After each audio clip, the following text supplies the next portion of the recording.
백악관에 트럼프 대통령만을 위한 공간이 있습니다. 대통령 집무실 옆 트럼프의 기념품이 전시 중인데요. 지난해 이곳에서 외국 정상들에게 자신의 기념품을 선보이는 트럼프 대통령의 모습이 공개됐습니다. Everybody wants me to run, but including us. You know, fellas, come on, grab what you want. That's okay. 이 상품들은 대부분 온라인에서 판매되는 것들로 수익은 트럼프 대통령에게 돌아갑니다.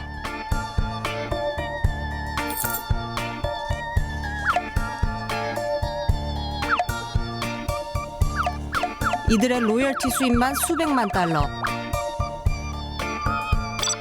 사적 이익을 내는 상품들을 공적 공간에 전시했다는 비판이 일고 있는데요.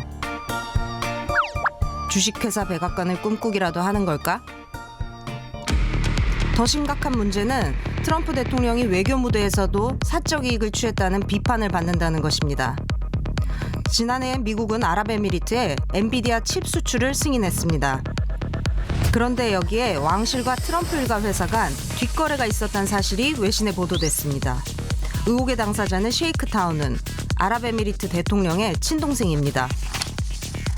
지난해 1월 칩 수출 승인 전 셰이크가 지원하는 회사가 모 회사의 지분을 대량 매입했는데 이 회사가 바로 트럼프가 명예설립자로 있는 월드 리버티 파이낸셜이었던 겁니다. 아랍에미리트 왕실 관계자들이 트럼프 일가 기업의 지분 49%를 인수, 최대 주주가 된 것. Oh, please.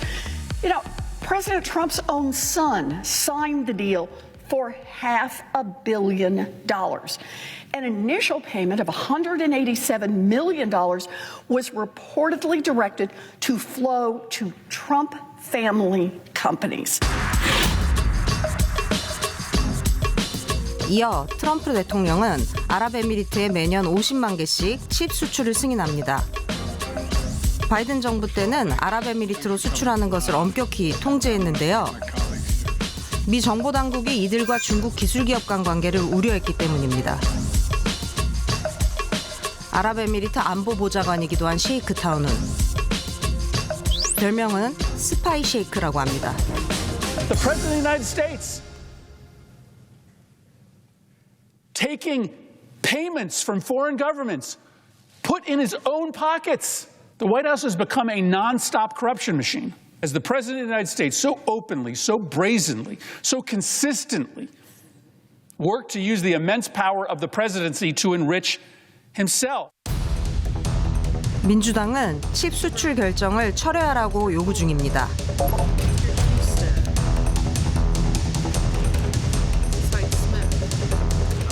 트럼프는 사정을 몰랐다고 일축합니다. Well, I don't know about it. My sons are handling that. My family is handling it. And I guess they get investments from different people. 그런데 그 아들의 행보에도 석연찮은 구석이 있습니다.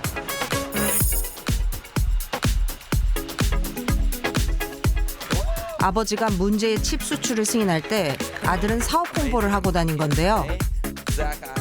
Guys, our system is broken. Modern finance is absolutely broken.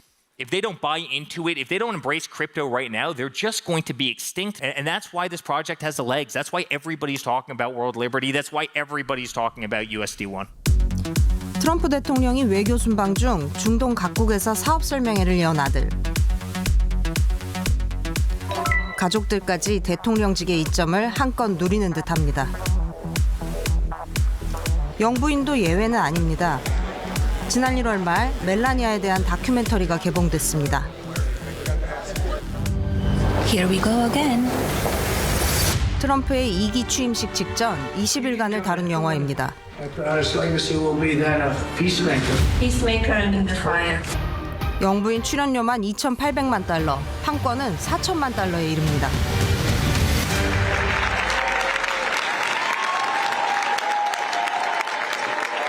그런데 이 엄청난 가격에도 논란이 일었습니다. 영화의 감독은 브렛 레트너, 성추행 전력이 있죠. 대체 어떻게 판권이 팔렸을까? No one wanted this. No one wanted to buy this documentary. No one wanted to buy it because it was directed by Brett Ratner. Jeff Bezos was at dinner with Trump at Mar-a-Lago. Trump pitched him on it. And then Jeff Bezos, in the midst of trying to cozy up to Trump, agreed to pay, I think, upwards of $40 million. This is a giant bribe masquerading as a... 트럼프 2기 시작 1년 만에 무려 690건의 재산 거래를 한 트럼프. 그 규모는 1억 달러가 넘습니다. 멈추지 않는 열망을 견제할 수 있을까요? 트럼프는 이전 대통령들처럼 취임 시 자산을 독립된 수탁자에게 맡기지도 않았는데요. 트럼프의 자산은 현재 자녀들이 관리하는 신탁에 들어있고 재취임 직후엔 정부윤리국장을 해임, 최소한의 견제장치마저 없애버렸습니다. 미국 대통령이 공직을 이용해 돈을 번다는 비판 속 트럼프에 대한 제재는 시민들의 법과 윤리를 향한 의지에 달린 듯합니다. 영상을 보면서 든 생각이 도대체 트럼프 대통령 일가가 얼마를 번 겁니까? 이게 분석 기관들마다 조금씩 다르긴 한데요. 월스트리트 저널 같은 경우는 작년 12월 기준으로 트럼프가 재선에 성공한 이후에 최소 40억 달러, 우리 돈으로 6조 원 가까이 수익을 얻었다 이렇게 분석을 하고 있어요. 쓸어 담았네요. 네, 그렇습니다. 특히 이제 가장 큰 수익이요. 영상에서도 보셨던 것처럼 가상화폐 플랫폼 회사에서 벌어들인 걸로 나오는데요. 네. 디지털 자산이 전체 자산의 5분의 1을 차지한다고 합니다. 네. 이 부동산 등에 치중됐던 일기 때하고는 수익 구조가 좀 달라진 모습이죠. 그러네요. 뭐 부동산에 의해서 디지털 자산가 거부가 된 건가 이런 생각도 드는데 그리고 앞서 제가 판비치 국제공항, 플로리다 공항 명칭이 트럼프 대통령 이름을 넣은 것으로 바꿔줄 수 있다라고 얘기를 했는데 사실 이것도 공항 이름으로 현직 대통령의 이름이 사용되는 경우가 있었습니까? 네, 맞아요. 지금 이제 판비치 국제공항을 도널드 J. 트럼프 대통령 국제공항으로 이름을 갖다가 이제 바꾸겠다라는 것인데요. 미국 역사상 처음 있는 일이고요. 네. 보통 이 전직 대통령의 이름을 붙이는 게 관례예요. 게다가 이제 주민들 의사도 물어보지 않고 이제 주의회가 강행했다라는 비판도 나오고 있고요. 네. 정말 더 큰 문제는 이 법안이 통과가 되기도 전에 이 트럼프 가족 회사가 공항 이름에 대한 상표 등록 출원을 먼저 해버렸다는 것이에요. 먼저 했다고요? 네, 이것도 이제 전례가 없는 일인데요. 이제 이러면은 바뀐 공항 이름의 상표권이 이 트럼프 가족 회사에 이제 벌써 귀속이 돼버리는 것이에요. 네네. 이 트럼프 측은 나는 우리 이제 뭐 로열티나 이 라이센스비를 갖다 받지 않을 거야 이제 이랬지만 민주당은 이 상표 보유로 인한 이 굿즈나 머천다이징 수익이 발생할 텐데 이건 어떡할 거야? 어떡할 거야? 이제 이러면서 반발하고 있습니다. 초유의 일입니다. 네, 이제 뿐만 아니라 작년에 트럼프 가족 회사가 하노이 외곽에 15억 달러 규모 골프장 건설 사업을 시작했는데요. 네. 바로 한 달 뒤에 미국이 이제 베트남에 대한 관세율을 인하를 했거든요.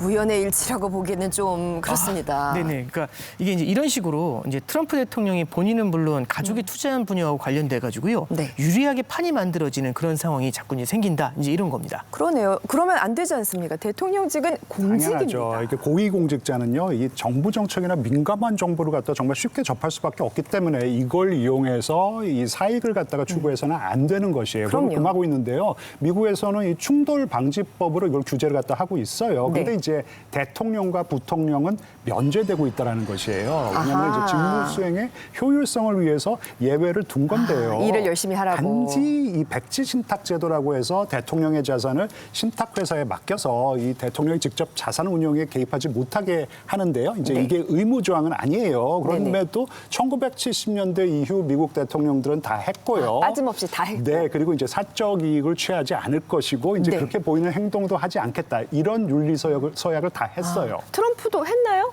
트럼프는 하나도 안 했어요. 하나도 안 했어요? 네, 네. 대단합니다. 또 이 문제가 되는 게 헌법에 있는 외국 이익 수령 금지 조항인데요. 외국으로부터 이제 뇌물을 받지 못하게 하는 겁니다. 네. 근데 이제 작년 5월에 카타르 왕실로부터 이제 트럼프가요. 우리 돈으로 약 5,800억 원 정도 되는 항공기를 선물 받았었잖아요. 비행기를 받았어요. 네, 그렇죠. 트럼프는 카타르가 이거 국방부에 기증한 거다 이렇게 얘기를 했지만 네. 퇴임 후에도 이게 사적 이용이 가능한 걸로 알려지면서 뇌물죄 이슈가 좀 불거지고 있습니다. 네. 트럼프 일가가 확장하고 있는 가상화폐 사업 역시도 헌법 조항을 우회할 수 있다는 지적이 있는데요. 네. 이게 왜 그러냐면 가상화폐는 거래가 익명으로 이루어지잖아요. 그렇죠. 그러다 보니까 아하. 외국 자금 유입 추적 여부를 추적하기가 어려운 거죠. 듣고 보니까 여러 정황이 있음에도 불구하고 법적으로 제한하는 게 쉽지 않는 거네요. 그래서 견제기구의 역할이 중요해요. 그래서 이 의회의 역할이 중요한데 이제 문제는 지금 미국의 공화당이 상하원을 모두 장악하고 있기 때문에 이것마저 지금 여의치 않다라는 것이고요. 예. 미국은 지난 월요일이 대통령의 날이었습니다. 있습니다. 맞습니다. 그런데 이날 이 트럼프 타워 앞에서는 이 시민들이 가운데 손가락을 갖다 들고 뭐 항의를 하고 아이고. 이 전국 곳곳에서는 정말 이 노킹스 시위 뭐 나의 대통령이 아니다 이제 이런 시위가 많이 벌어졌어요. 네. 지금 제가 보기에는 이 미국 사회는 대통령이란 과연 우리에게 무엇일까 이런 질문을 던지고 있는 모습이라고 생각합니다. 네, 11월 중간 선거가 더욱 중요하게 되겠습니다.